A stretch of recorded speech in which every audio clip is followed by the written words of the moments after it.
Assalamualaikum warahmatullahi wabarakatuh. Perkenalkan, nama saya Aulia Nurhana Ramadini. NIM saya 1861024. Saya dari kelas manajemen pemasaran KS2B 2018. Di sini saya akan mempresentasikan tentang manajemen perubahan atau change management.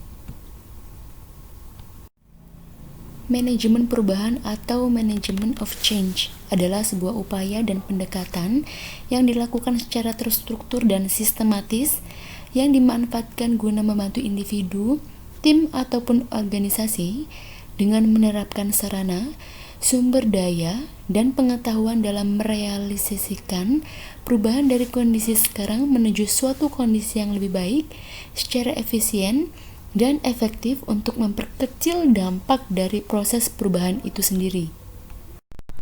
Faktor untuk melakukan perubahan manajemen ada dua faktornya, internal dan eksternal. Yang internal meliputi karyawan yang bekerja di suatu perusahaan. Yang kedua, teknologi yang sedang berkembang dan kebijakan material. Yang eksternal meliputi konsumen, daya beli. Yang kedua, pemasok. Dan yang ketiga, pesaing sebuah perusahaan.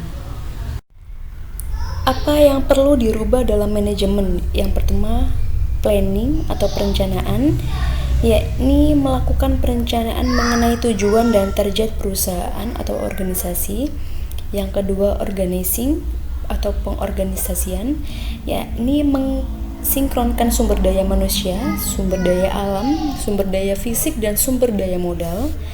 Yang ketiga ada actuating, yaitu pengarahan, yakni memberi arahan pada anggota supaya mengerjakan tugas masing-masing yang telah ditentukan. Yang keempat ada controlling atau pengendalian, yakni memberi arahan mengenai tugas masing-masing anggota sesuai dengan standar yang telah ditentukan. Siapa yang merubah manajemen? Manajemen perubahan tidak akan berhasil dijalankan jika seluruh anggota tidak bekerja sama mencapai tujuan.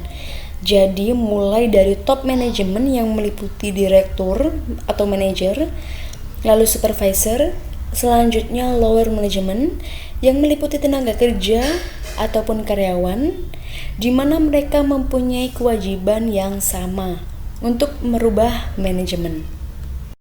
Fase manajemen perubahan. Yang pertama ada positioning value, menentukan posisi strategis. Yang kedua, measures goals atau mengukur tujuan. Yang ketiga ada assessment strategi, yaitu strategi assessment. Yang keempat ada action level, yaitu aktivitas perubahan. Yang kelima, environment scan atau identifikasi lingkungan eksternal. Tantangan perubahan manajemen ada dua, yaitu merger dan akuisisi, dan juga sistem perusahaan. Yang merger dan akuisisi ada penurunan nilai saham, kesulitan menggabungkan sistem perusahaan, dan moral pekerja. Yang sistem perusahaan ada risiko kegagalan tinggi, penggantian sistem warisan. Sekian dari presentasi saya, bila ada kurangnya saya mohon maaf. Saya akhiri, wassalamualaikum warahmatullahi wabarakatuh.